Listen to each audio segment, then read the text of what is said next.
আমাৰ এখন বৈঠকৰ লক্ষ্য এটাহে যে আহাবাৰ বিধানসভাত আমাৰ অহংকাৰ মুক্ত অসম লাগে, বিভাজন মুক্ত অসম লাগে, দুৰ্নীতি মুক্ত অসম লাগে। আৰু তাৰ বাবে কংগ্ৰেছ দল, আমাৰ বিৰোধী ঐক্যমঞ্চৰ বিভিন্ন দল সংগঠন লগতে অসমৰ জনসাধাৰণৰ একগোট হোৱাটো যথেষ্ট গুৰুত্বপূৰ্ণ। সন্মুখত 1.5 বছৰ আছে। আমাৰ লক্ষ্য এটাহে যে এই 1.5 বছৰৰ ভিতৰত এদিনো আমি জিৰণি ল'ব নালাগে। প্ৰত্যেক দিন আমি ৰাইজৰ মাজত থাকি আমি কাম কৰিবলৈ বিচাৰোঁ আৰু ৰাইজৰ যে সপোন অসমৰ ভৱিষ্যতলৈ, সেই সপোন আমি বাস্তৱ কৰিবলৈ চেষ্টা কৰিম। লগতে আজি আমাৰ দলৰ ভিতৰত পুনৰবাৰ আমাৰ প্ৰাক্তন সভাপতি ৰিপুণ বৰা ডাঙৰীয়া আহিলে, অংশগ্ৰহণ কৰিলে।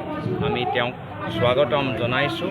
পৰৱৰ্তী সময়ত আমি দেখিছোঁ যে তেখেতৰ দৰে যোৱা লোকসভা নিৰ্বাচনৰ পিছত বহুত আৰু মানুহ আমাক যোগদান কৰিবলৈ বিচাৰিছে। এজন পল্লৱী শইকীয়াই এজন সাহসী এজন নেত্ৰী, সমাজ সেৱিকা, নিজৰ চাকৰি এৰি, চৰকাৰী চাকৰি এৰি যোগদান কৰিছে। তো অনুভৱী লগতে নৱপ্ৰজন্মৰ প্ৰতিনিধিসকল আজি কংগ্ৰেছ দলত সোমাইছে আৰু সেয়া হৈছে আমাৰ সময় লক্ষ্য ৰাখি এটা গুৰুত্বপূৰ্ণ বিষয় যে অভিজ্ঞতা থকাৰ লগতে আমাক নতুন চিন্তাৰে কাম কৰা ব্যক্তিসকল আমাৰ দলৰ ভিতৰত প্ৰয়োজন। আহিব সেইটো ৰেজলিউশ্যনৰ ভিতৰত উল্লেখিত আছে আৰু সেই গোটেইবোৰ কথাবোৰ ৰেজলিউশ্যনৰ ভিতৰত। কিন্তু মই এটাহে প্ৰশ্ন যে বৰ্তমানৰ অসম আৰক্ষী ইমানেই দুৰ্বল নে যে তেওঁলোকে অনলাইন ট্ৰেডিং কৰা মানুহবোৰক ধৰিব পৰা নাই? মুখ্যমন্ত্ৰীটো নিৰ্দেশ দিলে। মই ভাবিছোঁ আমাৰ অসমৰ আৰক্ষীসকল ইমান তেওঁলোকে সবল যে মুখ্যমন্ত্ৰীৰ নিৰ্দেশ দিবলৈ ৰৈ থাকিব নালাগিছিল, এক দিনৰ ভিতৰতে ধৰি ৰাখিব লাগিছিল। আৰু যিসকল পলাইছে তেওঁলোকতো মাষ্টাৰ মাইণ্ড ক্ৰিমিনেল নহয়, তেওঁলোকতো এক্সপাৰ্ট ক্ৰিমিনেল নহয়। অসম আৰক্ষীয়ে এজন শিল্পীকে বিচাৰিব পৰা নাইনে? অসম আৰক্ষীয়ে যাৰ ওচৰত গোটেই তদন্ত কৰা অস্ত্ৰবোৰ আছে, ছফ্টৱেৰ আছে, ইণ্টেলিজেঞ্চ আছে, এজন শিল্পীক ধৰিব পৰা নাই, কিছুমান যুৱকক ধৰিব পৰা নাই।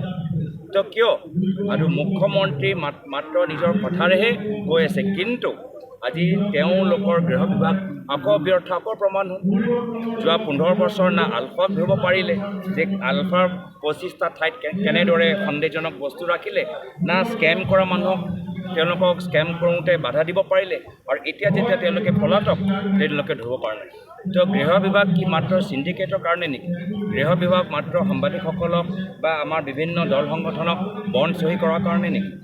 তোমালোকে বৰ্তমানৰ গৃহ বিভাগ অসমৰ দল সংগঠনৰ পৰা বণ্ড চহী কৰিব পাৰে, কিন্তু যিসকলে দুৰ্নীতি কৰিছে, কোটি কোটি টকা লুণ্ঠন কৰিছে, তেওঁলোকক ধৰিব নোৱাৰে। কি আমি পৰিস্থিতি আমি দেখাই আছোঁ।